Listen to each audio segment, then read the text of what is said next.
За хамтдаа түр залбирцгаая. Биднийг хайрладаг, ариун инэрэнгүй Тэнгэр дуршигч бидний бурхан аав минь. Бид бурхнаас холдон гим нүгэл дотор байх үед биднийг өрөвдөн бид бурхныг мэдэхгүй байх үед эзэн Есүс бидний авах ёстой хараал ба шийтгэлийг өмнөөс минь авч эзний үхэж урсгасан тэр үнэт цусаар бидний гмийг мөнхөд угааж дахин шүүлт ба хараалыг авахгүй болгосон тэр агуу нэгүсэлд талархаж байна. Биднэр дамжуулан агуу нэгүслээ ухааруулан итгүүлсэн эзэн минь бидэнд мөнхийн ам ба найдварыг өгч энэ газар дээр амьдрах хугацаанд ч үргэлж бидэнтэй хамт байна. Эзний үг ба ариун сүнсний хүчээр удирдан хамгаалдаг нэгүсэлд талархаж байна. Энэ цагт эзний үнэт цусаар золигдон аврагдсан бид эзний өмнө хамт цуглан эзний агуу хайр ба нэгүслийг магтан эзний үгнээс суралцсан эзэн хамт байдаг ариун сүрэг дотор нөхөрлүүлж байгаад талархаж байна. Бидний хүн нэг бүрийг анхааран харж Бурхны энэрэнгүй хүчрхэг мутраараа зууран барьж бид Бурхны хүүхдийн хувьд бүрэн төгс болгож бид үлдсэн амьдралаа Бурханд бүрэн дүүрэн алдрыг өргөхөд мөн Бурхны ариун хүслийг биелүүлэхэд удирдах өгөөрэй. Бидний дунд одоо ч Бурхны хайрыг үннээр ухаараагүй сүнс байгаа бол сэтгэлийг нээж тэр агуу гайхамшигт Бурхны нэгүслийг ухааран итгэж мөнхийн ам ба найдварыг олоход нь туслаарай. Улс даяар байгаа манай чуулганууд, дэлхийн бүхий чуулганууд хэцүү бэрхшээл дунд итгэлээс ахин буй бүхий лахан дүүс дунд эзэн та илүү агуугаар ажиллаа явуулан төгсгөлийн үед илүү олон сүнснүүд аврагдан Бурхан танд агуу баяр хөөр алдарсуу болоосоо гэж хүсэж байна. Энэ ертөнц өдрөөс өдөрт өвмэн самуунтай болж гим нүглээр дүүрч байна. Бурхны тусламж ба удирдлага үгүй бол бид хизээд гим нүгэл унахаас аргагүй лээ. Эзэн энэрэнгүй хүчрхэг мутраараа зууран барьж өгөөрэй. Бид ертөнцийн гим нүгэлд живэхгүй байхад Бурхны ариун хүүхдийн хувьд бүрэн дуулууртай амьдрахад удирдан хамгаалж өгөөрэй. Зохистой цагт хэрэгтэй үгийг өгч бидний хийх ёстой замыг зааж өгдөг эзэн минь. Энэ цагт ч бидэнд харуулахыг хүссэн эзний үг, эзний ариун хүслийг мэдхэд туслаарай. Бидний эзэн Есүс Христийн нэрээр залбирлаа. Амен. Магтан дуу сонсцгоё.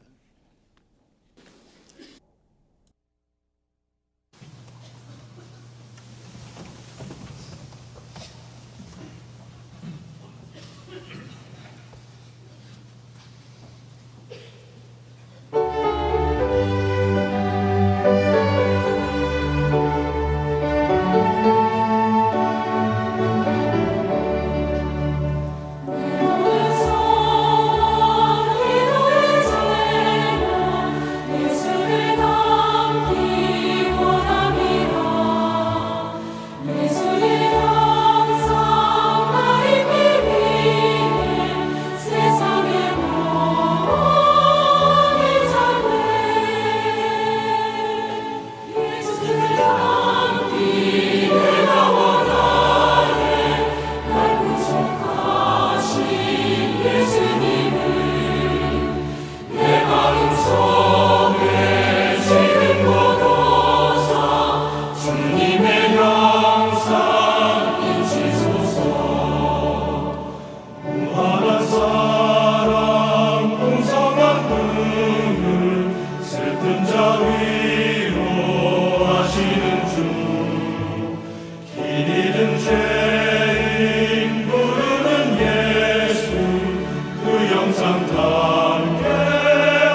Магтан дуу дахиад сонссон бол сайхан байсан. Хурдан дуусчлаа. За Библиэс харцгаая. Галат 2:2-оос харцгаая.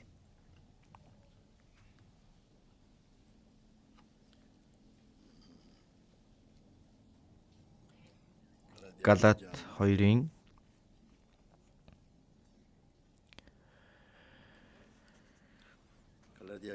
20 нэг ишлэл бүгдээр хамт уншия. Амьд байгаа нь би биш, харин миний дотор амьдардаг Христ юм.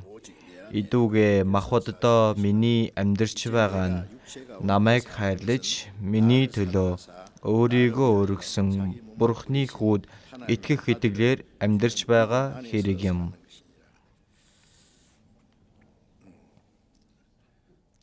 За эзний өдрийн өглөө үргэлжлүүлэн эзэн дотор оршдог амьдрал гэдэг сэдвээр үгээс дамжуулж байна. Тэгэхээр дахин төрсөн аврагдсан Христ итгэгч хүний энэ үлдсэн итгэлийн амьдрал нь нэг үгээр хэлбэл эзэн дотор оршдог амьдрал гэж хэлж болно. Аврагдаагүй хүн бол эзнээс гадна байгаа хүмүүс. Бурхантай хабааралгүй амьдрахыг хэлж байна. Бид нэр бол эзэн дотор эзний ам ба нэгүсэл бас үг ариун сүнс дотор нь эзний хамгаалалт захирамж ба удирдлагыг нь авч амьдарч байгаа учраас эзэн дотор оршдог амьдрал гэж хэлж болж байгаа юм аа. За одоо Библиэс суралцсангаа би үнэхээр эзэн дотор байна уу? Аль эсвэл эзнээс одоо хүртэл гадуур байна уу? Эзэн дотор аврагдсан бол та нар миний дотор, би та нарын дотор байхыг та нар мэдэх болно. Иохан 14:20 дээр аврагдсан хүн бол эзэн миний дотор, би эзэн дотор. Эзэнтэй холбоотой байхыг хэлж байгаа юм. Энэ бол зөвхөн Библиэлд гараад зогсдог сэтгэлд маань, амьдралд маань гарч ирэхгүй байх юм бол эзэнтэй ямарч хамааралгүй байна гэсэн үг. Би үнэхээр эзэн дотор байж, эзэн миний дотор байж, миний бүхий л амьдрал Бурхны хамгаалалт, захирамж, удирдлага дотор амьдарч байгаа юу? Тийм бүр бат сэтгэлийг тээх хэрэгтэй. Библийн үгийг суралцсангаа, тийм ээ. Тиймээс бүр илүү хичээнгүйлэн залбиран Бурхны нэгүслийг хүсэн тэмүүлж, Бурхны хүслийн дагуу амьдрах үед эзэн миний дотор оршин, би эзэн дотор амьдарч байна гэх тэрхүү үнэн өөрийнхөө сэтгэлд амьдрал дотор яг бодиттойгоор биелж байгааг өөрсдийн биеэр мэдрэх хэрэгтэй. За сая уншсан үг нь Илч Паул Галат чуулганы анхан дүүс нарт явуулсан тэр үгэн дотор байна. Их олон үгийг Илч Паул өөрийнхөө зүрх сэтгэлд, өөрийнхөө амьдралд яг туулсан зүйлсүүдэд бичсэн байгаа. За тэнд донд би гэж гарч байгаа. 19-ийн төгсгөл дээр энэ үгийг бичсэн Илч Паул тийм ээ. Өөрийгөө хэлж байгаа. Христтэй хамт цовдлогдсон. Илч Паул хизээ Христтэй хамт цовдлогдож байсан билээ. Есүс загалмаа дээр өхөн дахин амьсны дараа сайн мэдээ ирч хүчтэй харагдаж байх үед Паул тэр үед нэр нь бол Саул байсан.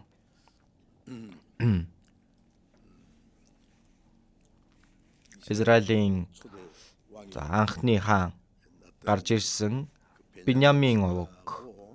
За нэр нь бас анхны хааныхаа нэрийг аваад Саул байсан баг. Саул гэдэг нь агуу гэсэн утгатай.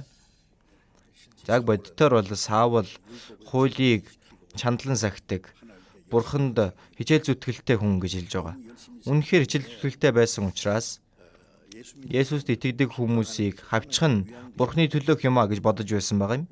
Яагаад гэсэн бэ гэхээр Саулын дээр амьдарч байсан газар бол Ромын нутаг дэвсгэрт хамаардаг Килик, Тарс. За Ромын тэр иргэшил дотор нь байгаа тийм газар юм аа. Тийм учраас тэрээр төрөлхөөсөө Ромын иргэншилтэй байсан гэж байна. За мөн Гамалиелийн удирдлагаар хуулийн эрдэм мэдлэг суралцсан. Гамалиел гэдэг нь бүхий л израилчуудын их шүтэн биширдэг раби байсан байна. Тэр хүний доор тусгаалan суралцсан хүн байна. За тиймээс тэрээр иргэний харьяаллын хувьд ч за түүний дараа нь өөрийнхөө сурж авсан тэр мэдлэг хууль сахих тэр тал дээрээч маш онцгой хүн гэж бас өөрийгөө ч хэлж байсан баг. За гэтэл Ромын тэр иргэшээлийг нь эсэргүүцээд загалмай дээр цовдлогдсон өгсөн Есүс гэдэг хүн байна. Тэр хүнийг Христ гэдэг маш тийм муу хүмүүс гарч ирлээ гэсэн тухай сонсож байгаа юм. За энэ Саул Есүсийг амьд байх үед нь яг бодитоор харж ирсэн удаа байгаагүй юм шиг байгаа юм. Их хол тэр Ромын нутаг дэвсгэр дээр амьдарч исэн учраас тийм бах. Гэхдээ сонсоод үзтэл нэг Можаны хүү Есүс гэдэг нэг залуу загалмай дээр цовдлогдож үхээд гэтэл тэр хүнийг Христ гэдэг Месиа гэж байгаа. Одоо маш тийм эмх замбраагүй тэр олон хүмүүс тийм этгээдүүд гарч ирлээ. Тэгээ бүр үе олноороо дагаж байна. За энэ тухай сонссон байна. За тийм учраас ийм хүн гэж бас байдаг. Бүгдийг нь одоо хорох ёстой гэдэл. Бурхан хандсан хичээл зүтгэл байхгүй юу? За тиймээс Стефан ахлагч ариун сүнсээр дүүрээд сайн мэдээг тарааж явах үед Стефан ахлагчийг хорооцгоё гэж шийдэх үед нь хамтдаа оролцсон бахна. Тэгээд Стефаныг чулуугаар цохиж алхад тэр хүмүүсийн хувцсыг сахиж байсан гэж байгаа. Хувцсыг сахина гэдэг чинь тэр хүмүүстэй хамт байна, тусалж байна гэсэн үг. Үгээр зогсохгүй. За хаач байсан бай энэ Есүст итгэдэг хүмүүсийг барьж аваад шоронд хороо игээд энийг Бурхны төлөө хичээл зүтгэл гэж бодсон байгаа юм. Тиймээс Израилийн тэр тахилч нарын онцгой зөвшөөрлийг нь аваад Дамаск гэж байгаа. Одоо бол Дамаскус гэдэг. За тэнд Есүст итгэдэг олон хүмүүс байна гэдгийг сонсоод тахилч нараас эрх мэдлийг нь аваад тэгээд олон хүмүүсийг хүчлэн дайчлаад Дамаск руу явж байсан байна. Энэ Дамаскад Есүст итгэдэг хүмүүсийг том жижиггүй барьж аваад бүгдийг нь шоронд хорино тэгж явсан. Гэтэл Дамаск руу ойртон ирэх үед гинт нарнаас илүү тод гэрэл тэр өдрийн цагаар штэ. Тийм хурц гэрэл тусаад бүх хүн дэр үед гайхацгаасан байгаа юм. Нарнаас ч илүү хурц гэрэл өөрсдийнх нь өмнө гинт гараад ирэхээр нь дээрээс нь тэр дотроос дуу хоолой сонсогдсон. Саул гэсэн түүний өмнө бүр хөсөр унсан гэж байгаа шүү дээ. Саулаа чи юунд намайг авчин вэ? Тэнгэрээс нь дуу хоолой сонсогдсон байна. Тэгэл Саул эзэн та хэн бэ? Чиний хавчаад буй Есүс би байгаа юм. Юунд чи намайг авчин вэ? Хатгуурын өдөөс өшөөлөх нь чамд бэрх байхгүй. Тэр хойнонд тийм ээ өргөс байж ба хатгуур байж байна. Тийшээ өшөглөөд бай. Тэгвэл хүлчин л гимтэн үсттэй. Чийл зовно гэж хэлж байгаа. За тэр цаг үед Саул мөн нүдэнжигсэн хархаа болсон байгаа юм. Үнэхээр хурц гэрэл харсан учраас ч тэрүү сохор улсан гэж байгаа. Тэгээд хүмүүсээр хөтлүүлээд Дамаскад очиод 3 өдөр юу ч идээгүй. Тэгээд миний хавчиж байсан Есүс үнэхээр Христ юм бах та. Чиний хавчаад буй Есүс гэж хэлсэн шүү дээ. Гэтэл тэр нь Дамаскад бас Анания гэдэг хүн байсан. Тэгэхээр Үйлс ном дээр гарч байгаа Анания нэр нь адилхан ч өөр хүн байгаа юм. Үйлс 5 дээр гарч байгаа. Бурхан айлдахдаа за тэнд ийм Саул гэдэг хүн байж байгаа. Тийш очоод эзэн Есүсийн нэрээр түүнд баптизм хүртээж за үгийг дамжуулаа гэж хэлсэн. Гэтэл Анания Тэр хүн чинь Есүс итгэдэг хүмүүсийг барихын тулд эрх мэдлийг аваад Есүсийг хавчдаг тийм хүн шүү дээ. За тэгсэн би тэр хүнийг онцгойлон сонгосон. Тэрээр цаашдаа миний нэрийн төлөө ямар их зовох учиртайг нь чи очиж хэлэх хэрэгтэй. За ингээд Ананиасны илгээлтийг нь аван Саулын байгаа газарт нь хайж утсан байна. Ирэх замд чинь чамд үзэгдсэн эзэн Есүс чамайг хараатай болгож байна. За ингэтэл гинт нүднээс нь хайрс мэт зүйл унаад хараатай болсон байна. Одоо босон эзэн Есүсийн нэрээр баптизм мөрдөж гим нүглээ угаалгаа. За тиймээс энэ Саул өөрийнхөө хавчиж байсан Есүсийг Христ гэдгийг нь мэдээд нүдэн дахин нэгдэж одоо бол шинэ ертөнц харагдаж эхэлж байгаа юм. Есүс бол Бурхны хүү Месиа Христ юм байна. Есүс загалмаа дээр өхөн дахин амьсан нь хүний гим нүглийг золсон хэрэг байна. Одоо энэ сайн мэдээд харагдаж байгаа газарт би чамайг онцгой сав болгон хэрэглэнэ. Харин үндэстний илч болгоно. Энэ үеэс ахуулан илч Паул сайн мэдээг хавчигч биш, сайн мэдээг тараагч болсон байна. Тэгэхээр Есүс Христ гэж тарааж эхлэнгүүд юудэчүүд хараад Есүст итгэдэг хүмүүсийг барина гэд явсан байтал өөрөө хүртэл Есүст итгээд явж байна. За тиймээс энэ юудэчүүд Саулыг хороох гэж оролдсон байна. Ингээд Христэд итгэгч нар Дамаскад тэр шөнө нь орой болох юм бол цайзын үд хаалгыг нь төгждөг. За гэтэл сагсан дотор Паулыг суулгаж байгаад за тэр цайзын гадна гарах, хотын гадна гаргасан гэсэн. Тэгээд амьд мэд гарсан. Тэг хичнээн хайгаад Саулыг барих аргагүй болсон байна. Түүний дараа Бурхан энэ Саулыг Арабид аваачиж байгаад хэсэг хугацаанд бэлтгэсэн байдаг. Харин үндэстний илч болгож хуучин гэрээний үед Израилийн иш үзүүлэгчдэр дунд Мосе бол хамгийн гайхалтай иш үзүүлэгч байсан тийм ээ. Мосе Израилийн ард түмнийг Египтийн 400 жилийн боолчлолоос нь гаргаад зогсохгүй Канаан хүртэлх 40 жилийн хугацаанд удирдсан. Бурхан түүгээр дамжуулан маш олон гайхамшгуудаа харуулж бас өөрийнхөө үгийг Израильд дамжуулж байсан байна. Тэгээ Мосе эхлэл гэтлэл Леви тооллого дэд хууль ингээд хуучин гэрээний эхний 5 номыг бичсэн байна. Шинэ гэрээний үед хамгийн гайхалтай илч Есүсийн 12 шав байгаа. Гэхдээ түүнээс илүүтэйгээр за энэ онцгойгоор сонгогдсон Саул гэж байна. Саулыг аврагдсны дараа Паул гэж нэрийгээ сольсон тийм ээ. Саул бол ангуу өгсөн утгатай. За Израилийн хааны нэрийг авсан байна. Жохон бардам нэр юм. Паул гэдэг нь өчүүхэн гэсэн утгатай. За гэтэл илч Паул шинэ гэрээний 27 номны 14-ийг нь бичсэн. Гайхалтай байгаа зү. Мэдээж ариун сүнсний дүүрлэр бичсэн. Өөрийнхөө дур зоргоороо бичсэн юм биш. За тэр номнуудын ихэнх нь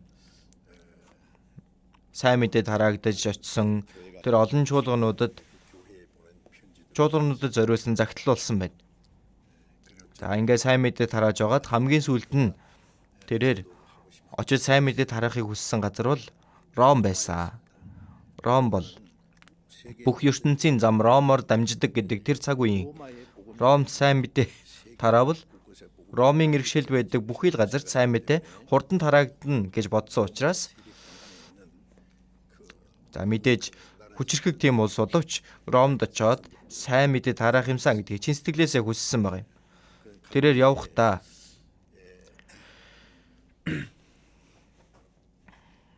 юудэчүүдийн за илч Паулыг их онцгой нүгэлтэй гэдэл одоо хэрэг тохоод Ромоос томилогдсон ирсэн Агрип хааны өмнө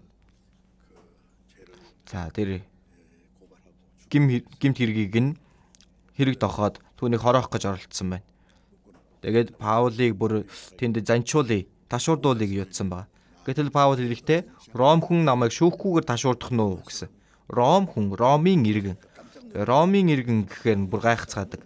Ром хүнд бол хамаагүй хурж болдоггүй. Яг баттай. За тэр гимт хэрэг нь батлагдахгүй бол түүнээс өмнө цогчиж занчиж болохгүй. Энэ Ромын иргэн, Ромын Цезар хаанд дав заалдах юм бол Цезар өөрийн биеэр шүүх ёстой байдаг. Тэгэхээр энэ Ром хүний онцгой эрх юм аа. Ром хүн гэдэг тэр үгийг сонсоод үнэхээр гайхацгаасан байна. Паулыг тиймээ цогох гэж байсан шүү дээ. Тэм учраас бүр балархшаахсан байгаа юм. Чи үнэхээр Ромын иргэн юм уу гэсэн. Би төрхөөсөө Ромын иргэн. Харахад бол юудэ хүн байдаг. Гэтэл Ромын иргэн шилтэй байгаа юм. Паулыг шүүж байсан тэр Ром хүн тийм ээ. Би энэхүү иргэний эрхийг их мөнгөөр олж авсан. Тэгэхээр энэ иргэний эрхийг мөнгөөр авдаг байсан багц. Тэгсэн би төрхтөө л байсан гэсэн. Би бол оригинал юм аа. Тэгэхээр мөнгө өгөөд иргэний эрхийг авснаас төрхөөсөө иргэний эрхтэй байна гэдэг нь илүү хүчрхэг байна тийм ээ. Би Цезарт давж заалдна гэж хэлсэн байгаа. За Цезарийн өмнө очинд далд заалдна гингүүд яг чаргагүй түүнийг Ром руу авч явах болж байгаа юм. Гэтэл шүүхтгэр явах зорилго бишээ. За энэ цэргүүд бас тэр Цезарийн өмнө очих хүртэл Ромын цэргүүд түүнийг хамгаалдаг. Маш олон цэргүүд. Хинч түүнд хүрхийн аргагүй тэгэж хамгаалсан байна. За тиймээс хоригдол болоод шүүхтгэр тийшээ явж байгаа боловч Илч Паулын зорилго бол сайн мэдээ тараах. Бурхан ийм аргаар Ромд сайн мэдээ тараахаар илгээсэн байна. За тиймээс тэнд очиод 2 жилийн хугацаанд шоронд байсан. За гэрийн хорионд байсан тийм ээ. Тийм учраас тодорхой хэмжээний эрх чөлөө өгөгдсөн байна. Тэгээ хөлсний байрандаа байж гэрийн хорионд байхдаа бас өөрийгөө шүүлгэж байгаа юм. Гэхдээ Паул тэнд өглөөнөөс орой ултал сайн мэдээг тарааж эхэлсэн байгаа. Гэрийн хорионд байгаа шүү дээ. За тэгээд эцэд төгсгөлд нь Ромын эрх мэдлийн өмнө очиод цаазын ял авсан. За би Ромд очиод Илч Паулын хоригдож байсан газар дор шоронд очиж үзсэн. За тэр дээгүүрээ тийм төмөр тортой. За тэгээд газар дор байдаг. Одоо тэр хүүхц мөгөн зэрүүл үнэртсэн хулган огтн гүйсэн тийм газар дор шорон байдаг. Тэнд хамгийн сүүлд Илч Паул за хоолоогоо хэрчүүлсэн гэж байгаа. Толгойг нь тасцсан. Толгой нь тэр хүртэл өнгөрсөн гэж нөгөө хэлж байсан байгаа. За ямар ч байсан тэрээр ийхүү ариун үхлээр үхсэн. Гэтэл бодох үед тийм ээ Ром руу сайн мэдээ тараахаар явж байгаа юм. За жоохон эрх чөлөөтэйгээр сайн мэдээ тараахаар зөвшөөрж болоогүй юм бах та. Бүр илүү өргөн тэр Европт сайн мэдээ тараахаар очиход тэр Паулын бүр чин сэтгэлийн хүсэл шүү дээ. Тэгвэл нэг жоохон амьд үлдээгээд сайн мэдээ тараахаар зөвшөөрж болохгүй байсан юм бах та. Заавал өхүүлэх ёстой байсан юм бах та гэж бодсон. Бурхан зөвшөөрөхгүй бол хинч түүнийг хороож чадахгүй шүү дээ. Гэтэл яагаад гэсэн бол Илч Паул Ромд 2 жил сайн мэдээ тараасан. Энэ шинэ гэрээний 2000 жилийн сайн мэдээний эмхтгэлэн гэж хэлж болно. Тиймээс энэ шинэ гэрээний үе энэ 2000 жилийн хугацаанд эзний сайн мэдээ олон зовлон хавчлага дунд өдийг хүртэл сайн мэдээ тараагдаж ирсэн тийм үү? За мөн Илч Паулын бичсэн шинэ гэрээний 14 номноос илүүтэйгээр за мэдээж өөр шавьуд ч гэсэн Библиэс бичсэн тийм ээ. Тэр 27 номны талаас илүүг нь Илч Паул бичсэн байна. За Илч Паулын сайн мэдээ тарааж байгаад авсан зовлон байгаа тийм үү? Амар тайван байдал донд сайн мэдээ тараас нэг ч хүн байхгүй. Нэг ч удаа байхгүй. 2 дугаар Коринт 11 дээр харах юм бол хоригдсноороо илүү бөгөөд тоо томшгой занчуулж 5 удаа 39 ташуурдуулсан. Тэгэхээр 40 удаа биш тийм ээ. Нэгийг хасаа 39. 40 удаа ташуурдах нь үнэхээр хэрцгий гэж бодоод нэгийг хассан байгаа юм. Тэгээд 39 удаа. Тэгээд тэр аимшигтай ташуурдалтыг 5 удаа ташуурдуулсан. Саваагаар 3 занчсан гэж байгаа. Энэ саваа гэдэг нь үнэхээр одоо аимшигтай. Үхчиж болно. Тийм ээ? Одоо баг л нөгөө тийм ээ одоо сүхрүүлж байгаад тэр одоо хоошоо ар нуруур нь өг зөгрөө нь цогтөг. Тэгж бодож байна. Тэг буруутах юм бол үхэн шүү дээ. 3 удаа занчуулсан гэж. Гол усны аюул, дээрэмчдийн аюул, овог нэгтний аюул, харийнхны аюул, хотдох аюул, цөлдөх аюул, хуурн жах дүүсийн аюул. Энэ аюул гэж байна тийм ээ. Далай тэнгисд үхэх шахсан ч гэж байна. Дээрээс нь ноорл, нүцгэрэл гэсэн. Нүцгэн байсан гэж байна. Дутуу нойр үлдэх гэж байгаа тийм ээ. Үлсэх бол одоо тоо томшгүй олуудаа байсан. Унтаж чадахгүй, даарж хурж хүнсээр хомсдож байсан. Янз бүрийн зовлон эдэлсэн гэж байна. Тэгэхээр бурхан хамт байгаа бол яагаад тийм зовлон байгаа вэ? Илч Паул шоронд хоригдоод ташуурдуулаад байж байна. Тэгвэл шүн бурхан гарч ирээ Паулаа зоригтой бай. Чи үхэхгүй. Гэхдээ бурхан минь та хамгаалах юм бол намайг шоронд орохоос өмнө туслахгүй яасан юм бэ? Аль хэдийн зодуулж ташуурдуулсны дараа тэгтэл Паулаа битгий чи үхэхгүй. Чи Ром руу хүртэл очсон сайн мэдээ тараа. Сонирн байгаа үст те. Тэгэхээр энэ зовлон бурханы зөвшөөрсөн зовлон юм. Илч Паулын амьдрал бол бүхий л Христэд итгэж хүмүүсийн дүрн юм аа. 1-р Коринт 11:1 дээр би Христийг дуурайд ихэн адил та нар ч намайг дуурай. Тэгэхээр шавнар нь Есүсээс бидэнд бурхан эцгээ харуулаач ээ. Тэгвэл одоо их сайхан байна гэсэн. Гэтэл намайг харж байгаа нь эцгийг харж байгаа хэрэг. Юун та нар эцгийгээ харуулаач гинвэ? Энэ юу гэсэн үг вэ? Хин ч бурханыг харах аргагүй. Бурханы тэр дүр төрхөөр Есүс байгаа шүү дээ. Есүс бол бурханыг хүн болгон харуулж байгаа юм. Тэгэхээр Есүсийг бол бурханы үг. Есүсээр дамжуулан бурханы хайр илчлэгдэж, үхсэн нэгнийг амьлуулан, уйман өвчтөйг цэвэрлэж, тэр 5,000 хүннийг олсон байна. Далайн давлгааг намжаасан байна. Тэгэхээр энэ талхахын тулд тухайн цаг үед харах юм бол тариагаа тарина. За дээрээс нь цайруулна, үрийг нь авж байгаа, түүнийгээ тэрэмдэж нунтаглаад тэгээ талхаа их өстэй үсттэй. За тэгэж хийдэг. Харин бурхны хувьд ямар вэ? Тийм үйл явц хэрэгтэй юу? Шууд л хийчих болно шүү дээ. Тэр тийм хачин жигтэй зүйл байх уу? Бурхан түүнээс ч илүү хийж чадна шүү дээ. Есүс энэ чулуунаас бурхан Авраамд үр удмыг босгож чадна гэсэн. Будур сүнсний хэлснээр энэ чулууг талах болгоо гэсэн тийм ээ. Чадна штэ. Хийгээгүй л واخгүй юм. Будур сүнс сорж байхад хийж болохгүй үстэй. Есүс бол бурхантай адил нэг юм аа.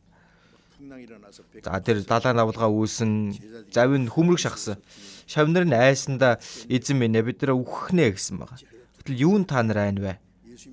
Есүс тэр завинд суугаад хитэг дээр нунтаж байсан гэж байгаа юм.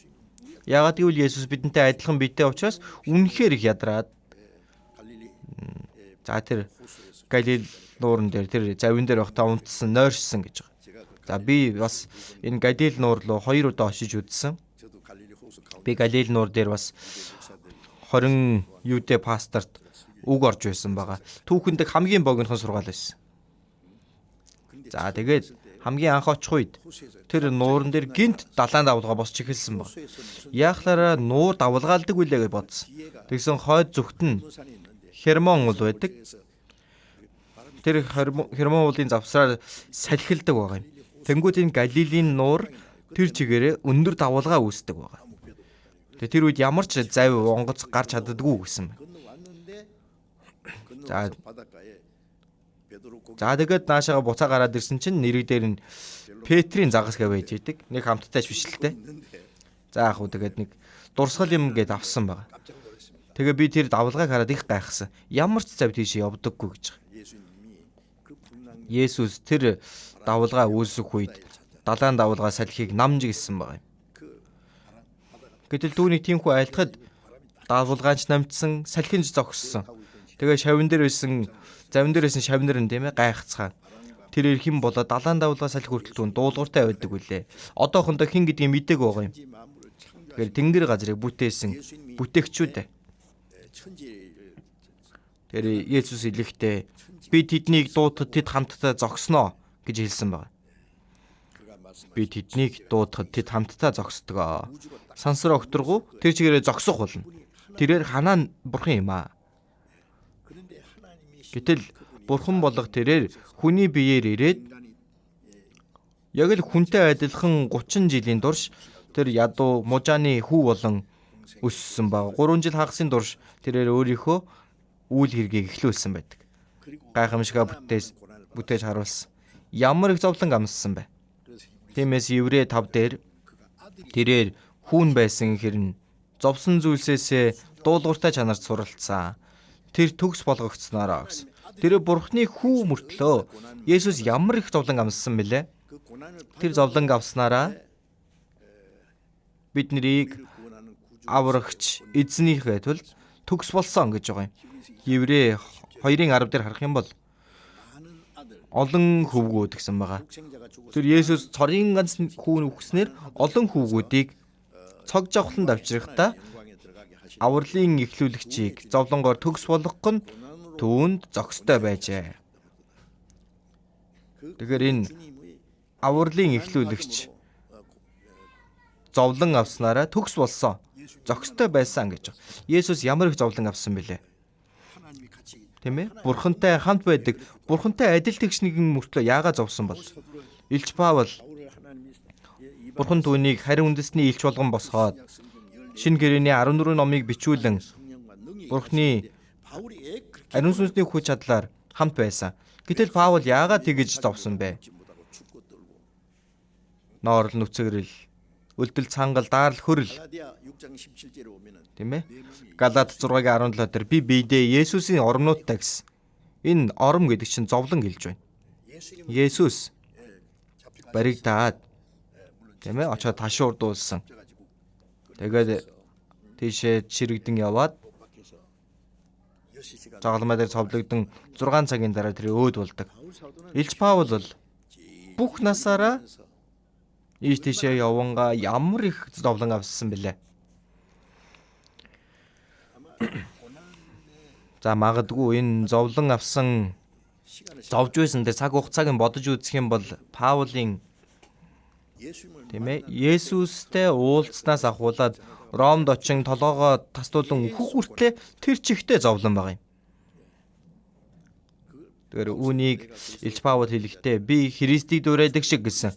Паул Христийн сайн мэдээг тараага зогсохгүй. Христ Паулын биеэр дамжуулан илэрсэн байна. Тэгэхээр Христ Паулын биеэр дамжуулан дахин дүүрээ олсон бахнаа. Есүс хэлсэн намайг харсан хүн нь эцгийг харсан гэсэн тийм ээ. Илч Паул хэлэхдээ за энэ Есүс Паулын биеэр дамжуулан хүний биеэр дамжуулан дахин дүүрээ олсон гэж хэлж болно. Би биедээ Христийн оромнуудтай гэсэн шүү дээ. Тэгэхээр би Христийг дуурайдаг шиг та нар ч намайг дуурай. Тэгэхээр Есүс Паулын биеэр дамжуулан дахин гарч ирсэн гэсэн үг. Есүсийн зовлон Паулын амьдралаар дамжуулан Христийн зовлон дахин бий болсон. Харагцсан. Тэгээ Колосай 1-дээр харуул Илч Паул Христийн үлдсэн зовлон би биедээ дүүргдэг гэсэн. Үлдсэн зовлон гэдэг нь юу вэ? Христ зовлон үлдээсэн үү? Христ Есүс загалмай дээр совлогдсон үхэж биднийг аварж өгөн. Энэ сайн мэдээг тараахад авах зовлон харин Паул биедээ дүүргэсэн гэж байгаа юм. Гайхалтай байгаа зү тэ. Сая Галаат 2:20 дээр уншсан шүү дээ. Би Христтэй хамт цовдлогдсон гэсэн баг. Паул хизээ Христтэй хамт загалмай дээр цовдлогдсон билээ. Есүс загалмай дээр цовдлогдсон Есүс бол мужааны хүү Есүст итгэдэг хүмүүсийг хавчин гэдэл явж байсан шүү дээ. Гэтэл Паул юуг ойлгосон бэ? Есүс үхсэн нь миний төлөө үхжээ. Би ч Есүсийг үхэх үед түүний дотор хамт үхжээ. За тиймээс 2 дугаар Коринт 5:14 дээр харах юм бол нэг нь бүгдийн төлөө үхсэнд бол бүгд үхсэн гэж бид ятгагцсан. Есүс үхсэн нь бүх хүн үхсэнтэй адилхан юм. Бид нар үхэх ёстой байсан гэтэл Есүс үхэх үед Есүсийн тэр үхэл нь нэгэсэндээ миний үхэл юм аа гэж байгаа юм. Есүст итгэдэг хүн Есүсийн загалмай дээр үхэн цусаа урсгах үед би ч гэсэн бид нар бүгдээрээ тэр дотор хамт үхсэн гэж хэлж байгаа юм. Тийм учраас би Христтэй хамт цовдлогдсон гэж хэлсэн. Зөвхөн Илч Паулч биш. Бид нар ч гэсэн Есүст итгэн Есүс гим нүгэлгүй тэр нэгэн над шиг гинтний өмнөөс үхэж би үхэх ёстой байтал Есүс үхсэн байна. Үхсэн. Нүглийн хөлс бол үхэл. Есүс үхснээр миний нүглийн хөлс бүгд төлөгдсөн байгаа. Тэгээд Есүс цусаа урсган миний гимиг мөнхөд угаасаа. 1-р Петр 1:18 дээр харах юм бол бид нар нүглээ уучлуулсан нь алт мөнгө мэдийн устгах зүйлсээр бус харин Христийн үнэт цусаар золигдсон гэсэн. Христийн үнэт цус. Есүсийн үхэл бол миний үхэл юм. Есүсийн цус бол миний гмийг бүгдийг нь мөнхөд угааж өгсөн. Түүний төлөө урссан. Есүсийн үхэл болон Есүсийн цус тэр чигтээ миний төлөө юм аа. Есүст итгэнэ гэдэг чинь Есүстэй нэг болохыг хэлж байна. За мөн би Христтэй хамт цовдлогдсон гэсэн. Энэ нь гим нүглийн асуудал нь шийдвэрлэгдэж тэр гимтний хувь тавилан дууссан байгаа. Есүсийг дахин амьлах үед Есүстэй хамт би ч дахин амьлсан. Бид нар баптизм хүртэхдээ усан дотор ордог шүү дээ. Тэр нь юу хэлж байгаа вэ? Есүс 3-р Матай 3 дээр хэлэхдээ Йордан гол дээр очиод баптизм хүртдэг. Баптист Иохан дээр очисон тийм ээ. Гимгүй нэгэн яагаад баптизм хүртэж байгаа вэ? Гимтнийг төлөөлж байгаа юм. Усанд орохдоо оршуулгадсан, уснаас гарч ирэхдээ дахин амьлж байна. Тэгээд тэр үед тэнгэр нээгдсэн гэж байгаа. Тэнгэрийн үд нээгдсэн гэдэг чинь Есүсийг үхэхээс өмнө гим нүглээс болоод тэнгэр хаалттай байсан. Есүс дахин амьснаар тэнгэрийн үд нээгдсэн байна. Бурхан бидэнтэй хамт байж бид нар Бурханы өмнө очино. Гайхалтай тийм үү? Тэгэхээр Матай 3-р бүлэг дээр харах юм бол тэнгэрийн үд нээгдэн тэндээс дуу гарахдаа хайрт хүмүн тэр юм таалалмын түнд оршдгоо гэж хэлсэн байна. Тэгэхээр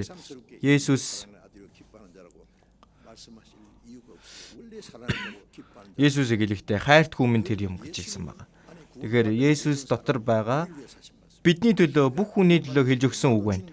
Бид нар аврагдах үед эзэнтэй хамт үхэж, эзэнтэй хамт оршуулгадсан, эзэнтэй хамт дахин амьсан. Ариун сүнс айлдах үедээ хайрт хүмүн тэр юм таалалмын түнд оршно. Тэгэхээр аврагдсан хүн бол хайрлагдсан хүүн. Тэр тэнгэрийн үүд нээгдэж Бурхан бидний төлөө бидэнтэй хамт байгаа гэж хэлсэн байгаа. Тэгэхээр Есүс дотор байна гэдэг нь биднийг болж байна. Тэгэхээр Паул ч хэлэхдээ би Христтэй хамт цовдлогдсон. Зөвхөн Паулч биш. Бид нар ч бас Есүсийг үхэх үед түүнтэй хамт үхсэн гэж хэлж байгаа юм. Нэг нь бүгдийн төлөө үхсэн тул бүгд үхсэн гэж бид ятгагцсан. Би ч гэсэн үхсэн, бид нар бүгдээрээ үхсэн. Есүсийг амьлах үед бид бүгдээрээ амьлсан. Есүсийн үхэл болон дахин амьлаар дамжуулан бид нэр шинэ хүн болж төрсөн гэж байгаа юм. Би Христтэй хамт цовдлогдсон. Одоо амьдарч байгаа нь би биш, харин миний дотор Христ амьдарч байгаа юм аа. Аврагсны дараа бол миний дотор хэн байгаа вэ? Эзэн. Тэр өдөр би та нарын дотор, та нар миний дотор байхыг та нар мэднэ. Эзэнтэй би нэг болно гэж байгаа. Христ миний дотор амьдарч байгаа хэрэг юм аа гэсэн. Аврагдсан хүн бол эзэнтэй хамт загалмай дээр үхэж, хуучин хүн нь оршуулгадсан энэ ертөнцийн тиймэр найдвар тэр бүхий л зүйл чинь одоо оршуулган дээр булшин дээр очиж дуустдаг шүү дээ. Чимээгүй болд. Тэр булшин дээр очил чимээгүй. Бүх зүйл дууссан. Булшин дотроо ямар нэгэн энэ ертөнцийн төлөө хүсэл, зориг, өөрийнх нь тэр хийхийг хүссэн зүйл гэл байх болов чимээгүй байдаг. Тэгэхээр бүхий л хүмүүс өөрсдийнхөө гим нүглийн тэр хүсэл тэмүүлэл тэр дундаа байж байгаад аврагдаад эзэнтэй хамт оршуулгдан тэр хуучин хүн одоо дууссан. Би Христтэй хамт цовдлогдсон, үхсэн гэдэг чинь эн чинь зүгээр нэг хэлсэн үг үү? Бид нар ч эзэнтэй хамт үхэж түүнтэй оршуулгдсан байгаа. Би дууссан шүү дээ. Есүс гүйцэлдлээ гэж хэлэх үед миний бүхий л гим нүгэл дуусаа зогсохгүй би тэр чигтээ дууссан байна. Энэ ертөнцийн төлөх санаа зовнил, айдас энэ бүхий л зүйл дууссан. Одоо амьдарч байгаа нь би биш, миний дотор Христ амьдарч байгаа юм. Аврагдсан хүний дотор зүрх сэтгэлд нь Христ оршдог. Харсан уу? Эзэн харагдахгүй шүү дээ. Гэтэ аврагдсан хүний дотор эзэн оршдог гэж хэлсэн байгаа. Тэр өдөр би та нарын миний дотор байхыг тэр өдөр та нар мэдэх болно. Одоо би амьдарч байгаа биш, миний дотор Христ амьдарч байгаа юм. Христ эзэн надад мөнхийн ам болсон байна. Эзэн миний энэ амьдралын маань эзэн нь болсон байгаа юм. Эзэн хүсэж байгаа зүйлийг би ч хүсэж, эзний бодож байгааг ч би бодож, эзний хийх гэж байгааг ч би хийн. Эзний дургүй зүйлийг ч би дургүй байна. Одоо бол би амьдарч байгаа биш ээ. Миний дотор Христ амьдарч байгаа. Эзэн миний амьдралын маань эзэн болчих юм бол эзэн надад дамжуулан тийм ээ биднийг жигсэн жижиг Есүс гэж хэлдэг мэдхүү.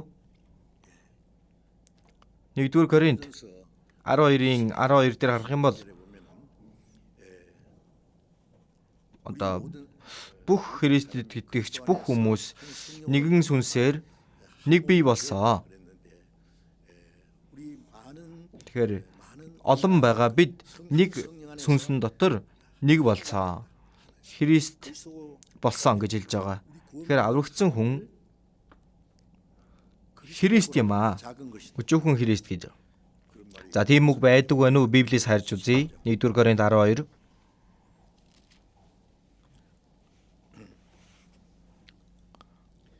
Нэгдүгээр Коринт 12-ийн 12-ыг харъя. 1-р Коринт 12-ийн 12 хамт уншия. Биеийн нэг атлаа олон эргэтэнтэй байдагчлан биеийн бүх эргэтэн хэдийгээр олон боловч нэг бие болдог. Христ ч мөн тийм билээ. За биеийн нэг атлаа олон эргэтэнтэй гэсэн. Энэ биед маань гар, хөл олон эргэтнүүд байгаа. Мөн тэр эргэтэн хэдийгээр олон боловч нэг бие болдог. Тийм биз дээ? Нэг бие болдог шиг Христ ч мөн тийм билээ. Энэ юу гэсэн үг вэ? Христ гэж байна. Эзэн бид нар хамтдаа байж ич Христ юм аа. Христ гэдэг чинь тослогдсон нэгэн гэсэн үг. Би эзэн дотор байж, эзэн миний дотор оршин байна. Эзэнтэй холбогдсон байна. Тиймээс бид нар ч тослогдсон нэг юм аа. Христ бахна. Христ ч тийм билээ гэсэн тийм ээ. Бид нар бол жижиг Христ юм. Ягаад гэвэл бидний дотор эзэн байж байгаа. Энэ их гайхалтай зүйл юм аа. Үүнийг бид нар яг жинхнээс нь итгэх ёстой. Одоо би амьдарч байгаа ш, миний дотор Христ амьдарч байгаа юм. Үргэлж амьдарч байгаа шүү дээ Христ. Одоо би махбодтой амьдарч байгаа нь намайг хайрлаж миний төлөө өөрийгөө орхисон Бурхны хүүд итгэх итгэлээр амьдарч байгаа хэрэг. Би одоо махбодтой амьдарч байгаа нь намайг хайрлаж миний төлөө өөрийгөө орхисон гэсэн.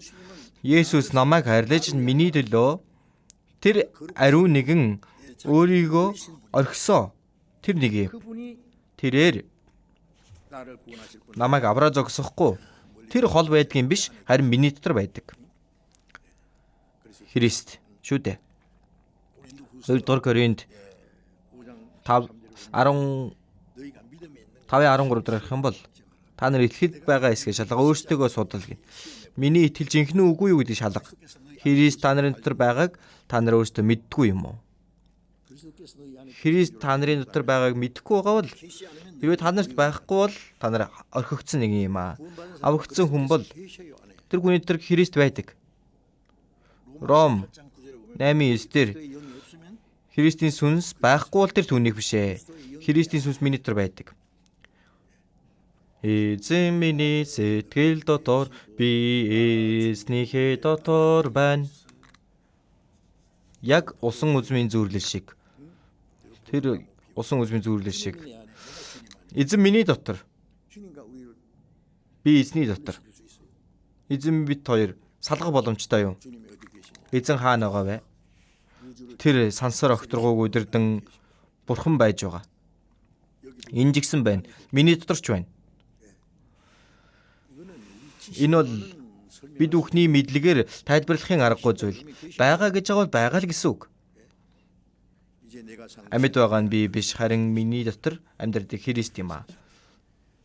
Идүүгээ махбодтой миний амьдарч байгаа нь намайг хайрлаж, миний төлөө өөрийгөө өргөсөн Бурхны хүүд итгэх итгэлээр амьдарч байгаа хэрэг юм аа. Тэр итгэл дотор амьдарч байна. Эзний хүсэж байгаа зүйлийг би ч хүсэж, эзний хийх гэж байгаа зүйлийг би ч хийнэ. Эзэн хэрвээ хүсэхгүй байгаа бол би ч хүсэхгүй. Хичнээн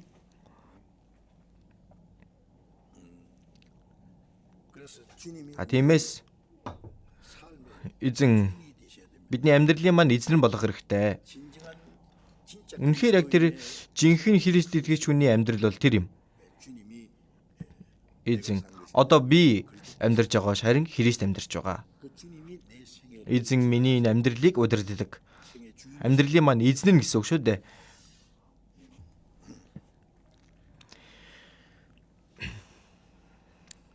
Галаат номноос түр харцгаая. Галаат 5-ын 24 харъя.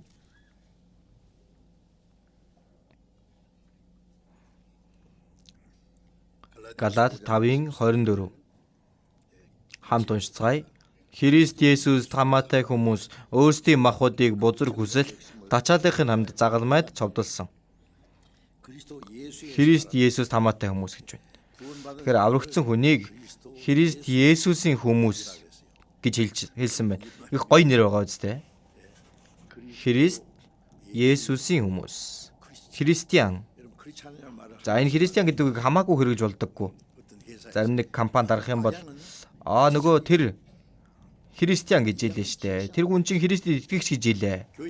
Сүмд явдаг гэд Христэд итгэгч үү? Сүмд явдаг хүнийг Христэд итгэгч гэж болохгүй. Христиан гэдэг чинь Христ түүний дотор байгаа гэжсэн үг шүү дээ. Христийн сүнс байхгүй бол тэр түүнийх биш ээ.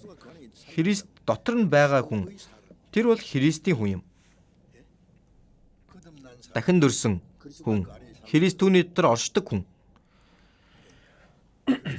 Христ түүний дотор эзэн болсон нэгэн. Тийм хүнийг Христэд итгэж Христийн хүн гэж хэлнэ. Тэр түүний дотор хэрвээ Христ байхгүй бол тэр хүн Христийнх биш.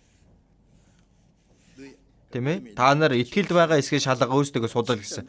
Чиний үнэхээр тэр жинхэнэ итгэл Бурхныг хүлээн зөвшөөрж байгаа жинхэнэ итгэлөө гэдгийг шалгаж сорж үзье. Юугаар вэ? Үгээр. Үгийн дагуу аврагдаж, үгийн дагуу дахин төрж, үгийн дагуу тэр ариун сүнс ирсэн үү? Эзэн миний дотор үнэхээр эзэн болсон уу? Тэр үнэнд итгэж байна уу? Магадгүй Христ байхгүй байх юм бол тэр итгэл бол хаягдсан итгэл юм. Бурхныг хүлээн зөвшөөрөхгүй байгаа итгэл. Тэгэхээр Христэд итгэгч гэж хэлэгдлээ Христэд итгэж болдог юм биш. Христийн шашинтан гэдэг чинь Христэд итгэгч биш шүү дээ. Христийн шашинтан бол олон байгаа. Христэд итгэгч бол цөөхөн. Тиймээс Христ Есүс тамаатай хүмүүс өөрсдийн махбодыг бузар хүсэл тачааллын хамт загалмай цовдлсон. Энэ махбодтойгоо хамт. Тийм ээ бид бүгдэнд нь бузар хүсэл байгаа шүү дээ. Түүнийгээ загалмай зовдлсон гэж байна. Аврагсны дараач тэр бузар хүсэл гарах үе байдаг. Үе чи чинь үхээгүй илүү? Яагаад гараад ирвэ? Тийштэй үхсэн штэ. Нэрээ тийм байна. Тэгэхээр Есүс Лук 9:23 дээр харах юм бол хэн миний араас дагахыг хүснэ? Тэр хүн өөрийгөө үгүйсгэн өдөр бүр загалмайгаа үрж намайг даг. Тэгээ аврагдсаны дараа эзний дагаа явж байгаа амьдрал тийм үү? Эзэн явбал би ч явна.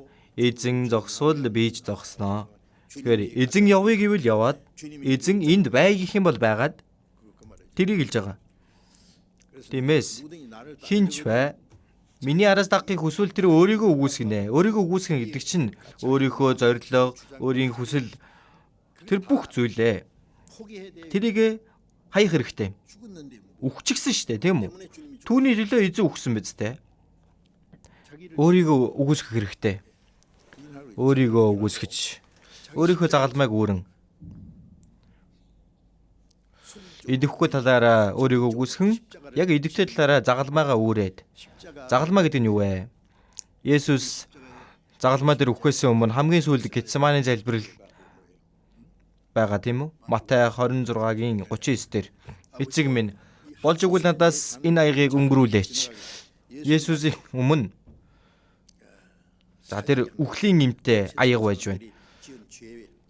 Бүх хүмүүсийн, бүх ертөнцийн хүмүүсийн гим нүглийнх нь шүүлт хараал байж байгаа юм. Есүс гим нүгэлгүй тэрээр түүнийг уугаад өөхөх ёстой. Есүс хэрвээ уухгүй бол тэр нь Есүсээс өнгөрөөд бид нар түүнийг уугаад там руу явах ёстой болно. Есүс бидний яг адилхан махбодтой байсан. Есүс юудэчүүдэд Ромын цэргүүдэд алгадуулаад нулимуулан хараалгуулж тэр ичгүүрийг Есүс ч гэсэн яг адилхан тэр ичгүүрийн сонжурыг мэдэрсэн байна. Есүс бидэнтэй яг л адилхан үлсэж хоолгүй бол үлсдэг, цангадаг. Есүс хідэн удаач уйлж байсан шүү дээ, тийм үү? Бидэрт яг адилхан махбодтой байсан. Гинэт л одоо баригдаад л тийм ээ. Өөрөө бүр яах чаргагүй баригдаж яваад өөхөх болсон бол одоо хамаа алга Есүс өөхөх ёстой байна. Гэтэл хүний авах ёстой байсан тэр бүхий л ичгүүр зовлон Есүс авсан байна. Тэрийг Есүс хэлэхдээ энэ аягийг надаас өнгөрүүлээч гэж мэдэж байсан байна. Тэр ичгүүрийн тэр зовлонгийн аяг хэрвээ Есүсээс өнгөрүүл яах вэ? Бид нар түүнийг ууж там руу явах ёстой болно. Гэхдээ бидний авах ёстой байсан хараал шийтгэлийг Есүсийн өмнө тавигдсан байна. Тэр юу хэлсэн бэ? Гэхдээ миний хүслээр бос харин эцэг таны хүслээр болог гэж хэлсэн байна. Тэгэхээр эцгийн хүсэл бол гим нүгэлгүй бурхны цор ганц хүү хүний авах ёстой хараал шийтгэлийг аваад бүхий л гим нүглийн тэр зовлонгийн аягийг нь тэр үхлийн эмтэй аягийг уугаад Есүс үхснээр бидний дээгүүр энэ шүүлт өнгөрнө. За, алгаслын үеэр тэр ууган хүү өөхөх гамшиг байсан тийм ээ. Тэгэх юм бол хон юм уу ямааг нядлаад цусыг нь хаалга хатвчандаа төрөх гэсэн байгаа. Гэтэл 12-ийн 13 дээр би цусыг хараад та нарыг алгаснаа. Сүүрэл та нар дээр буухгүй гэсэн байгаа. Тэр ууган хүү өөхөх тэр гамшиг ирлээ. Цус төрхөөстэй байх юм бол энэ айлын хүүгийн өмнөөс хонь өгчээ. Pass over. Өнгөрөн одно. Эзэн тэр цусыг баярын хуурганы тэр цусыг харах үед эзэн чамайг алгасах болно. Тэгэхээр бид нэр нүгэлтэд баригдсан хүмүүс байсан. Есүсийн цусыг яг итгэх үед тэр нь миний сэтгэл түрхэгдэж Бурхан түүнийг хараад энэ хүн аль хэдийн үхжээ. Дууссан байна гэд өнгөрөөд явна. Энэ бол pass over юм. Өнгөрсөн байна.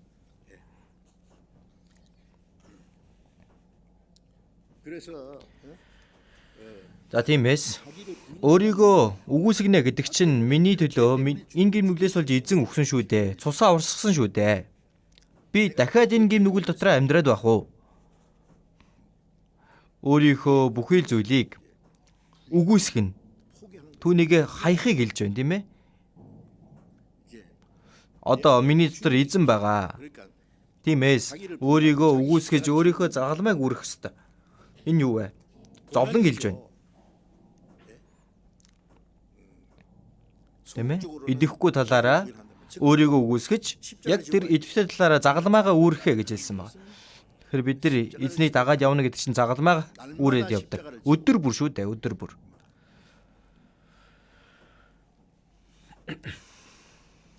Багш нь одоо тэр тэрэг төрчихсэн Ингээл өксүр газар руу хөлсөө урсгаал явж байна. Гэтэл шавын хойно нь ингээл өөрийгөө сэвүүртчихсэн дуу аялаа явж юм яах вэ? Энд хамтдаа түрээд гарах хэрэгтэй биз дээ. Эзэн загалмайгаа үүрээд явж явахад би дуугаа аялаад л загалмай үүрсэн эзнийг ингээл зүгээр хойноос нь харсан шигээ яваад байх уу? Эзний явсан тэр алхам мөр бүр хөдөс нулимс цус түүнд наалтсан байгаа. Түүнд тэр замаар Петр ч явсан, Паул ч явсан. Бүгд тэр алхам дээр нь мөрөн дээр нь тааруулаа явсан. Бид нар ч тэр мөрөн дээр тааруулж явах хэрэгтэй. Хүмүүсээ бидний итгэлийн амьдрал маань үнэхээр тууштай байх хэрэгтэй. Үнэхээр хатуу чанд сахих хэрэгтэй. Тэр нэг алхам бүрийг эзний тэр мөрөн дээр нь тааруулаад бид нар ч явах хэрэгтэй. Тэгвэл яах вэ? Зүгээр л өөрийнхөө нэг хэрэгцээгээр амьдрал эзний өдөр нэг магтандуулаад залбираал энийг мөргөл гэдэг үлээ. Мөргөл гэдэг чинь тийм зүйл биш ээ. Библиэлд цуглаад мөргөл үлдгэсэн байна уу? Тэр мөргөлийн цагийг эхлүүлээ дуусгах гэсэн байдаг уу? Ром 12:1 дээр харах юм бол нэгээс ахвал харах юм бол энэ үеийн явдал нийцэлгүй харин оюун санаагаа шинчилж өөрчлөгдөн тэгвэл бурхны сайн тааламж төгс төгөлдөр хүсэл юу болохыг таних болно. Өөрсдийн биеийг бурханд тааламжтай амьд ариун дахиад болгож өрг. Тэгэхээр энэ тахилыг чинь эзэнд өргөдөг. Энэ бол та нарын сүнслэг мөргөл мөн. Бурхны тааламжид сайн төгс төгөлдөр таалал юу болохыг мэдэх энэ чинь жинхэнэ мөргөл юм. Бурхны үгнээс ямар ч хамааралгүй амьдарч байж мөргөл үлднэ л гэдэг. Бурхан бол сүнс учир түүнд мөргөгч нь сүнслэгээр мөргөх ёстой. Үннээр мөргөх ёстой гэсэн. Бурхан бол махбод биш ээ. Тэр магтан дуу хичнээн сайн дуулаад тэр мөрөглөө хичнээн үннээр сүнслэгээр хийж байна. Түүнийг бурхан харах уу? Бурхан биднэртэй адилхан махбод биш учраас тийм зүйлийг харж чадахгүй. Бидний сэтгэлийг харна. Бурхан сүнс учир мөргөгч нь сүнсээрээ үннээр мөргөх ёстой.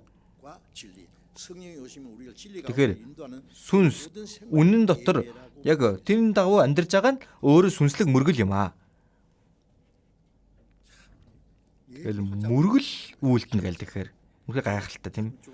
Би дунд ангид байхад эзний өдөр сүмд очино. Тэгэн бол нэг настай пастор тэр урд ингээл зогсчихсон бүгдээрээ хамтдаа мөргөлөө үйлдъя.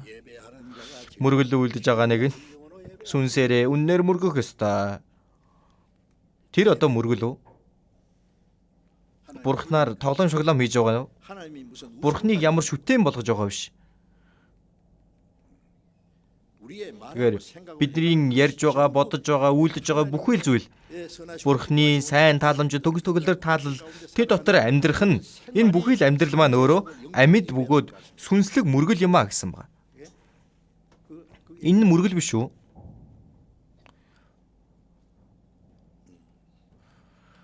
Тиймээс Христ Есүсийн хүмүүс энэ махбодоо загалмай дээр цовдлсон. Бидний дотор тэр бузар хүсэл махбод байгаа. Одоо хүртэл энэ үхээгүй байж үү шүү. Тийм учраас Паул хэлэхдээ би өдөр бүр үхтэгэ гэж хэлсэн байгаа. Өдөр бүр загалмайгаа үрээд. Загалмайг өдөр болгон үүрнэ. Өдөр болгон үхэх ёстой. Хэрвээ энэ гараад ирэх юм бол чи үхвэ үсттэй. Чи одоо хүртэл үхээгүй байна уу? Үхүүлэх хэрэгтэй.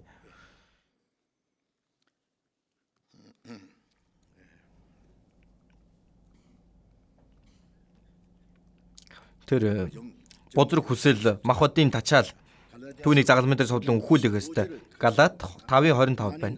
Тиймээс хэрэг бид сүнс дотор амьд байгаа бол мөн сүнс дотор явцгаая. 26 бид нэг нэгнээ өдөн сэргөхгүй өөр зураа атаархан сархихгүй байцгаая. Тиймээс хэрэг бид сүнс дотор амьд байгаа бол гэсэн байна. Сүнс миний дотор байгаа бол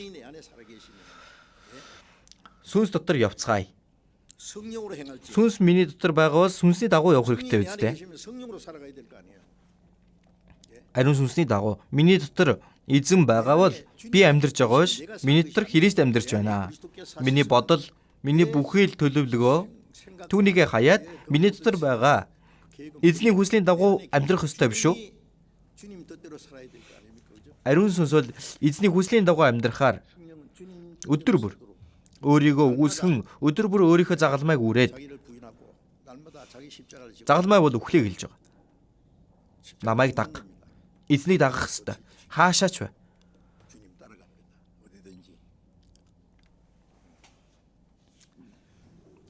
Загалмайг үрээд явхад Паулч загалмайг үрж явсан. Петр ч загалмайг үрсэн. Петр бол загалмай дээр урууга харан цовдлогдож өгсөн. Томас цохиулан үхсэн гэж байгаа. Чулуугаар шидүүлэн үхсэн. Ингээд амар тайван амьдарч байгаад үхсэн нэг ч хүн байхгүй. Бүгд алуулсан байдаг. Тэгвэл бид бүхэн түүний хойноос нь даган явах хэрэгтэй. Энэ амархан байх болов?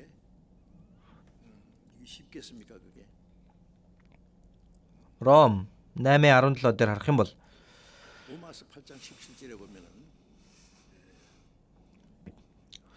бид Бурхны хүүхдүүд юм бол өв залгамжлагчт нь ч бас муу. Бурхны өв залгамжлагч. Христтэй хамт алдаршуулгдахын тулд түүнтэй хамт зовдог тул бид Бурхны өв залгамжлагчд бөгөөд Христийн хамтран өв залгамжлагчд юм. Бид нар Бурхны хүүхдүүд юм бол Бурхны өв залгамжлагч юм аа. Өв залгамжлагч. Христийн хамтран өв залгамжлагч. Христтэй яг адилхан тэр алдар сууг нь авах, алдаршуулгадах өв залгамжлагч юм аа. Бид бүхэн түүнтэй хамт Христтэй хамт алдаршуулгадахын тулд юуг аавна гин? Зовдог гэж хэлсэн. Зовлонг. Энэ цагийн зовлонгууд бидэнд илчлэгдэх тэрхүү алдрын дэргэд юу ч биш гэж би боддгоо. Яг одоо бид бүхэн эзнийг дагаад явгангаа авж байгаа зовлон бол үнэхээр өчүүхэн. Гэхдээ эзний өмнө очиод авах алдар бол мөнхийх юм. Энэ мөнхийн алдрыг хараад одоогийн энэ зовлонгоо сайн даваарай. Яагаад зовлон гэж хэлсэн бэ? Өөрийгөө үгүйсгэж загалмайгаа үүрээд явна гэдэг чинь зовлон байхгүй юу вэ? Хүмүүсээ Христэд итгэж хүний амьдрал өөрөө өөртөө тэмцэлдэх юм. Өөрийгөө үгүйсгэн тэр өөрийнхөө нөгөө бүхий л зүйлсүүдийг хаяад эзнийг дагаад явна. Тийм учраас зовлон шүү дээ. Тэр чинь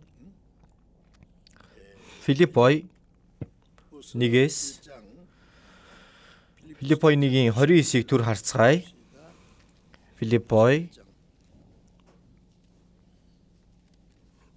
1-29 хамт уншицгаая. Учир нь Христийн төлөө түүнд зөвхөн итгэх бус түүний төлөө бас зовхон та нарт сойрхогджээ. Христийн төлөө гэж хэлсэн байна. За энэ үгэн дээр миний төлөө гэж хэлээгүй. Христийн төлөө сойрхогдсон гин. Бурхан бидний нүглийг уучлсан нь Исая 43:25 дээр би зөвхөн би л өөрийнхөө төлөө гэмт үйлдэлийг чинь арилгаан нүглийг чинь дурсахгүй. Тэгээ бидний гим нүглийг уучлсан нь биднийг өрөвцсөн нь хоёр дахь нь юм аа. Хамгийн ихнийх нь Бурхан алдар суугийнхаа төлөө бидний гмийг уучлсан. Яагаад вэ? Бурхны дүр төрхийн дагуу бүтээгдсэн хүн бүгдээрээ там руу явчихвал хэн хохирох вэ? Бурхны хувьд дампуурж байгаа хэрэг болно. Өөрөө хүүхэд өрүүлээ. Хүүхдүүд нь бүгдээрээ үхчихлээ. Энд чинь одоо бүтлгүүдэж байгаа хэрэг. Тэр хүнд алдар суу болох уу? Үр хүүхдүүд нь сайн сайхан байж эцэгтэй алдар суу болно. Бурхны дүр төрхийн дагуу бүтээгдсэн хүн мэдээж гим нүгэл хийсэн ч гэлээ. Бидний гим нүглийг уучлан биднийг аварч Бурхны алдар суунд хүргэх гэж байна. Тэр бол Бурхны алдар суу. Би зөвхөн би л өөрийнхөө төлөө гэмт үйлдэлийг чинь арилгаан. Аврагсны дараа биднийг үнэн дотор удирдан байгаа нь. Дуулал 23 дээр алдар нэрийнхээ төлөө зөвийн замаар намайг хөтэлдэг. Тэгэхээр биднийг зөвийн замаар хөтэлж байгаа нь ч эзэн өөрийнхөө төлөө юм. Тэр чигтээ. Тиймээс Христтэй хамт та нарт нэгүслийг өгсөн нь гэж байгаа. Энд чинь Христийн төлөө байхгүй юу? Биднийг өрөвдсөн шалтгаан хоёр дахь нь байхгүй юу? Бид нар Христийн төлөө аврагдсан. Бурхны алдар суугийн төлөө нь аврагдсан. Христийн төлөө та нарт нэгүслийг өгсөн нь зөвхөн та итгээ зогсохгүй. Итгээд аврагдаа зогсохгүй гэсэн үг. Тэгэхээр Христийн төлөө бидэнд нэгүслийг өгсөн. Бас ганцхан итгэдэг өгөө зогсохгүй зовлонгч өгсөн. Тэгэхээр зөвхөн итгээд аврагдаа зогсохгүй Христтэй хамт зовлонгч авах ёстой. Бурхны хүслийн дагуу амьдрахын тулд зовлон авах ёстой гэж. Бид нар эзэнтэй хамт алдар суг авахын тулд зовлонгч авах хэрэгтэй. Тиймээс түүний төлөө зовлон авдаг. Бид нар аврагдсан ч Бурхны алдар суугийн төлөө аврагдвал Бурханд баяр хөөрн болно. Тэр жоохон хүүхэд төрсний дараа аав ээж нь ямар их баярлах вэ? Дээрээс нь 90 сар өсч байвал бүр ч илүү баярлана. За хүүхэд нь аав ээжтэй үйлчлээд үнэхээр одоо цайлган сайхан амьдарч байна. Тэгвэл аав ээжийнхээ бахархал нь болно. Миний хүү, миний охин үнэхээр мундаг нь гэдэл. Тэгээ бид нар аврагдсан Бурханд баяр хөөр. Итгэл маань багаар өсөж байгаа нь Бурхны үгийн дагуу бид нар амьдарч байна.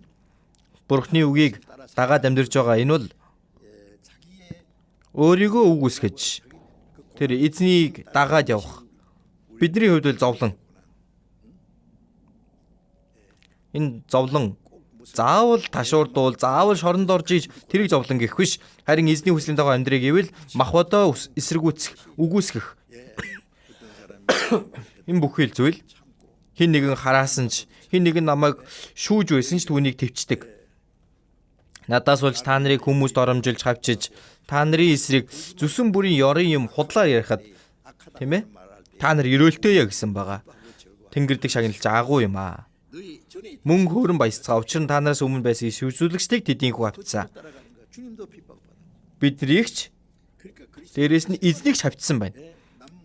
Тэгэхээр Христ итгэгчүний амьдрал бол үлдсэн тэр чигтээ зовлон юм аа. Энэ ертөнцийн хүмүүсийн авдаг зовлонгоос ондоо эзний хүслийн дагуу авж байгаа зовлон юм. Түүнтэй хамт зовсон гэж хэлж байгаа. Филиппой түүний дараа Колосайгоос харъя. Колосай 3.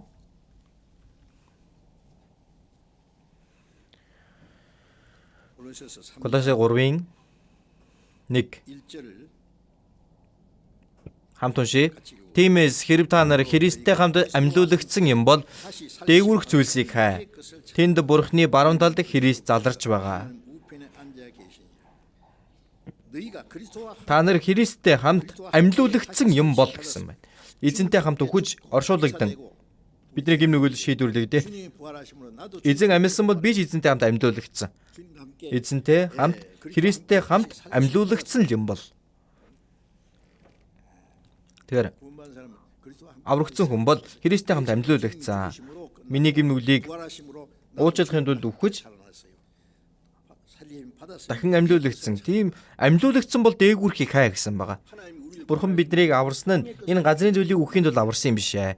Энэ ертөнцийн бидний олж чадахгүй янз бүрийн нэмэ алдар ёроолыг аваад сайхан идэж уугаад амьдрахад ийм зүйлийг өгөхийг хүсээгүй. Харин агуу алдрын тэр мөнхийн зүйлийг өгөхийг хүсэж байна. Энэ газар дээр эзний хүслийн дагуу амьдрах нь бид бүхэнд талархал болдог, баяр хөөрмөн болдог. Өөрийнхөө дур зоргоор амьдраад ямар юмны талархал, аз жаргал тэнд байх вэ? Тийм баяр хөөргийг бидэнд өгөхийн тулд аварсан байх уу? Тэгэхээр Христтэй хамт амьлуулагдсан бол дээгүүрхийг хай. Дээгүүрх зүйлсийг хай. Тэр өндөр оргил тийш хандан өдөр бүр матсан явж байна. Тэгэхээр тэр өндөр тийш газар руу хандаад бид бүхэн өдөр бүр явдаг. Хизээ нэгэн өдөр тэр ариун газар бид нар очино. Тэр бүргэд жигүүр дээрээ илэн дүүлдэг шиг тийм ээ. Өдөр бүр тэр ариун мөнхийн газар руу дээгүүрх зүйлсийг хай. Тэр нь Христ Бурхны баруун талд заларч байгаа. Тэгэхээр тэнд бид бүхэн өөрийгөө хараагаад төвлөрүүлээд явах ёстой юм.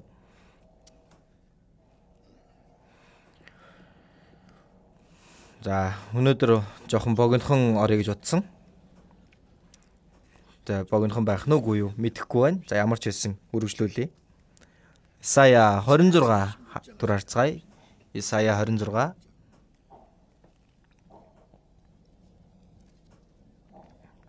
Исая 26-гийн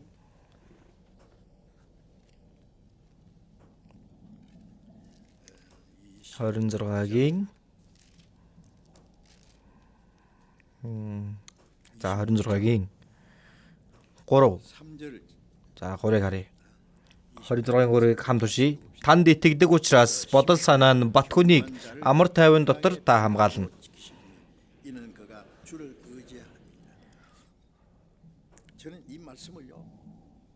Тэгэхээр би энэ үгийг уншаад дахин бодоод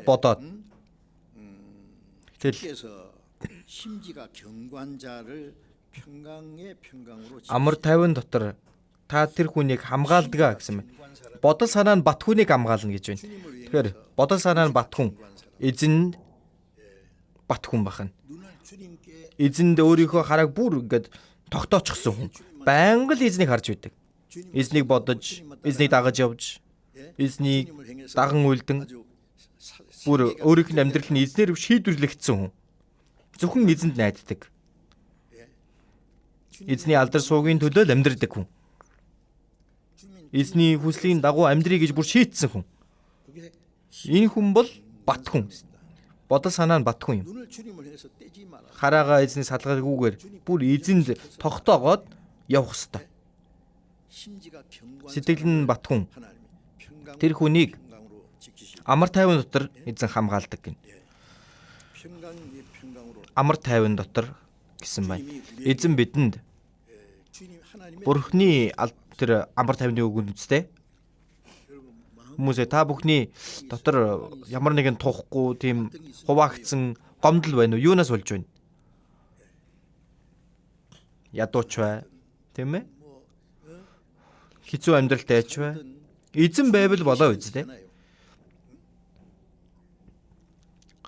Хэрүүлтэй гэрийн бэлхэн мэдээ будаанаас амар тайван дундах хатсан далхны хэлтэрхийн дээр зарим хүмүүс идэх юм байгаад байхад хүртэл байнга л маргалдаж байдаг, бие биенээ үзэн ядаж байдаг. Тэгэхээр энэ махуудын зүйлийг хараад хичнээн зүрх сэтгэлд нь хуваагдсан юм сэтгэл байх юм бол тэр чинь юу вэ? Бид бүхэн хоол хүнс хувц сунар байвал эдгээрээр сэтгэл хангалуун байх болно гэж гарч байгаа шүү дээ. Эзнийг дагаад явна гэдгээр миний амьдралын зорилгоо болгоод эзнийг өөртөө бүр ингээд холбоод тийм хүн бол бодол санаа нь бат хүн байх нэ. Тэгэхээр Бурхан тийм үнийг бүр амар тайвны дотор хамгаалдаг гэж хэлж байгаа. Зөвхөн эзэнтэй хамт байж ивэл ядуу байсан ч зүгээр, ямар зовлон ирсэн ч зүгээр, хинч намайг юу гэж хэлж хараад ирээдэг байсан бэ? Ерөөсөө огт анхаардаггүй. Эзний явсан тэр замаар нэг алхамаар урагшлаад явдаг. Эзэн тэр хүнийг хамгаалдаг юм аа. Эзнийг дагаад явна гэдэг нь одоо үнэхээр хэцүү. Өөрийнхөө хүсэл зорилгыг дагаад ингээд явах юм бол тэр хүн орж гараад яаж чигээр явах юм бэ? Илүү их залбираад эзний үгэнд дуулууртайгаар ямар ч зовлон бай түүний ард нь гардаг. Хаанч байсан эзэнтэй хамтдаа байдаг. Бид бүхэн бодол санаандаа батхан байх хэрэгтэй. Эзэн рүү тийм ээ нүдээ салгах биш. Эзнийг хараад л өөрийнхөө тэр харцыг тийш нь тогтоогоод өөрийн амьдралын зорилгоо эзнэр тавиад үхсэн ч амьдрсан ч та өөрийнхөө хүслийн дагуу болгоорой. Энэ хүн бол бодол санаа нь бат хүн юм. Тийм Христэд итгэгч хүнийг Бурхан хүсдэг, түүгээр баярлдаг. Бид бүхэн бол зүгээр л нэг нэр төдий Христэд итгэж байж болохгүй. Зүгээр тийм ээ.